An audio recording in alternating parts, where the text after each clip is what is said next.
Assalamualaikum warahmatullahi wabarakatuh. Selamat malam.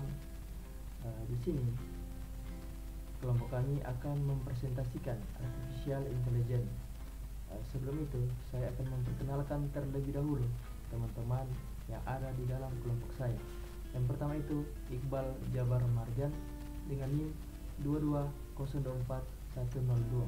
Yang kedua itu Irham Adi Hidayat Muhammad dengan NIM 2204116. Yang ketiga saya sendiri Gilang Ramdan S. Loao dengan NIM 2204109. Langsung saja kita masuk dalam pembahasan. Pembahasan yang pertama itu manajemen super system. Ini terbagi menjadi 6 bagian. Yang pertama itu decision super system atau DSS. Yang kedua itu group super system atau GGS, termasuk grup DSS atau GDS. Yang ketiga executive information system atau EIS. Yang keempat expert system atau IS. Yang kelima artificial neural network atau AAN. Yang keenam hybrid super system. Selanjutnya faktor-faktor yang mempengaruhi pengambilan keputusan. Dalam faktor yang pertama itu adalah teknologi informasi atau komputer. Dalam trennya meningkat. Untuk hasil dari teknologi informasi atau komputer ini lebih banyak alternatif pilihan. Untuk faktor kedua yaitu kompleksitas struktural kompetisi. Untuk trennya itu meningkat dan hasilnya biaya yang lebih besar dari kesalahan yang terjadi. Untuk faktor berikutnya itu pasar internasional. Dalam trennya itu meningkat. Untuk hasil dari pasar internasional tersebut ketidakpastian. Faktor berikutnya stabilitas politik. Untuk trennya menurun. Untuk hasilnya berkaitan dengan masa depan. Faktor berikutnya konsumerisme. Dalam trennya itu meningkat dan hasilnya berkaitan dengan masa depan. Faktor terakhir ialah intervensi pemerintah. Dalam trennya itu meningkat dan hasilnya berkaitan dengan masa depan. Selanjutnya faktor-faktor yang mempengaruhi pengambilan keputusan. Ada 3 bagian. Yang pertama itu kecepatan perubahan luar biasa besarnya. Yang kedua itu pendekatan manajemen trial and error menjadi lebih sulit. Yang terakhir, manajer harus lebih canggih. Harus belajar bagaimana menggunakan tool dengan teknik-teknik baru yang selalu berkembang di bidang masing-masing. Selanjutnya, ada 3 fase proses pengambilan keputusan. Dalam fase pertama yaitu intelligence, pencarian kondisi-kondisi yang dapat menghasilkan keputusan. Yang kedua itu design, menemukan, menggambarkan, dan menganalisis materi-materi yang mungkin untuk dikerjakan. Yang ketiga choice, pemilihan dari materi-materi yang tersedia, mana yang akan dikerjakan. Selanjutnya proses-proses yang terjadi pada kerangka pendukung keputusan ini terbagi menjadi 3. Yang pertama itu terstruktur, mengacu pada permasalahan rutin dan berulang untuk solusi standar yang ada. Yang kedua tak terstruktur, adalah fungsi permasalahan kompleks di mana tak ada solusi serta merta. Masalah yang tak terstruktur adalah tak adanya 3 fase proses yang terstruktur. Yang ketiga itu semi terstruktur. Terdapat beberapa keputusan terstruktur, tetapi tak semua dari fase-fase yang ada. Berikutnya decision support system atau DSS. Terbagi menjadi 2. Yang pertama itu suatu sistem yang ditujukan untuk mendukung manajemen pengambilan keputusan. Yang kedua itu sistem berbasis model yang terdiri dari prosedur-prosedur dalam pemrosesan data dan pertimbangan untuk membantu manajer dalam pengambilan keputusan. Sekian untuk presentasi saya. Selanjutnya akan dilanjutkan oleh teman saya. Terima kasih. Baik, saya akan melanjutkan penjelasan materi dari teman saya tadi. Nah, sini ada syarat DSS atau Decision Support System adalah sebuah alat penting ya, bagaimana manajer dan eksekutif dalam membuat keputusan yang tepat dan efektif di tengah lingkungan bisnis yang dinamis. Agar sebuah DSS efektif dan dapat diandalkan, ada beberapa syarat utama yang harus dipenuhi. Yang pertama adalah sederhana, di mana si DSS ini harus dirancang dengan antarmuka yang intuitif dan mudah dipahami. Nah, kesederhanaan inilah yang memastikan bahwa pengguna dari berbagai latar belakang dan tingkat keahlian dapat menggunakan sistem dan minimal pelatihan.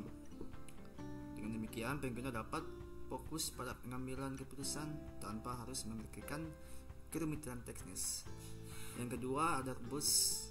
DSS harus kuat dan stabil dalam menghadapi berbagai situasi dan kondisi yang mungkin terjadi. Sehingga hal terpenting itu untuk memastikan bahwa sistem dapat diandalkan dalam semua keadaan. Yang ketiga, mudah untuk dikontrol. Pengguna harus memiliki kontrol penuh atas sistem, termasuk kemampuan untuk menyelesaikan parameter dan preferensi sesuai dengan kebutuhan mereka. Nah, kontrol inilah yang memungkinkan manajer untuk mengadaptasi DSS sesuai dengan situasi spesifik yang dihadapi, hingga meningkatkan relevansi dan akurasi keputusan yang dibuat. Yang keempat ada mudah beradaptasi. Nah, dunia CDSS ini harus mampu mengikuti perubahan tersebut, sehingga sistem dapat mudah beradaptasi, dapat diperbarui atau dimodifikasi dengan mudah untuk menyesuaikan dengan perubahan kebutuhan bisnis. Yang kelima ada lengkap. DSS harus lengkap ya, semua fitur atau informasi yang dibutuhkan untuk mendukung proses pengambilan keputusan yang secara menyeluruh, sehingga sistem dapat lengkap membantu mengurangi ketidakpastian dan meningkatkan kualitas keputusan yang diambil. Yang terakhir ada user friendly. DSS harus ramah pengguna dengan desain yang memudahkan interaksi dan navigasi, sehingga antarmuka yang user friendly itu minimalkan bahwa kita tidak kebingungan dan frustasi. Jadi ini sangat penting untuk mendorong adopsi dan penggunaan DSS secara luas di seluruh organisasi.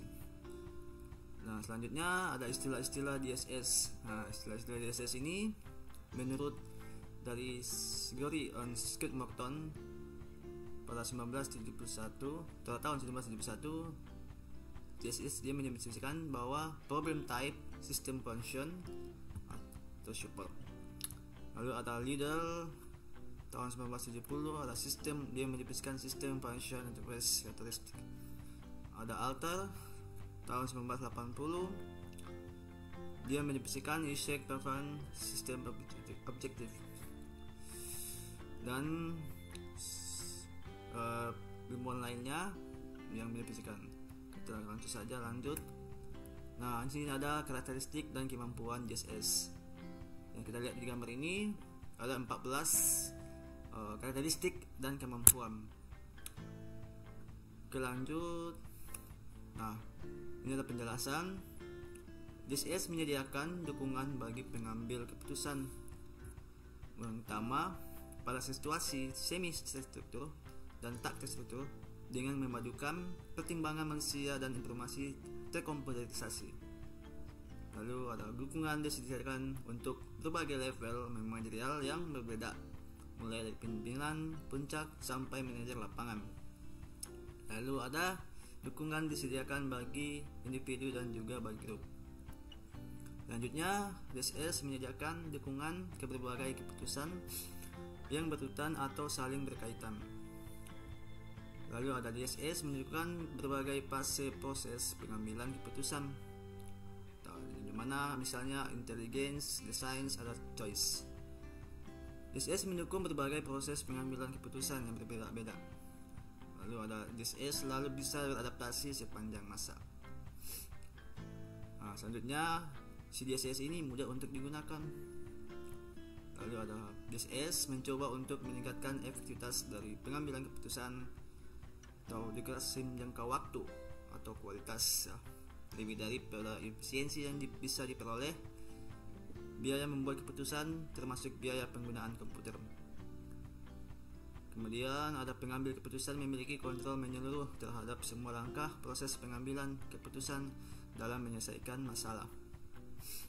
Kemudian DSS mengarah pada pembelajaran. Selanjutnya, pengguna harus mampu menyusun sendiri sistem yang sederhana.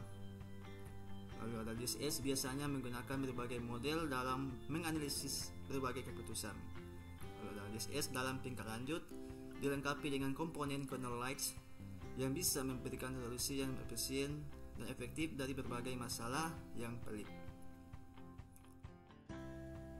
Oke, sampai situ saja saya akan jelaskan materinya. Dan untuk penjelasan materi selanjutnya akan dibawakan oleh teman saya, Irham. Sekian, terima kasih. Baiklah, saya akan melanjutkan pembahasan dari teman saya. Yang pembahasan selanjutnya adalah keuntungan DSS.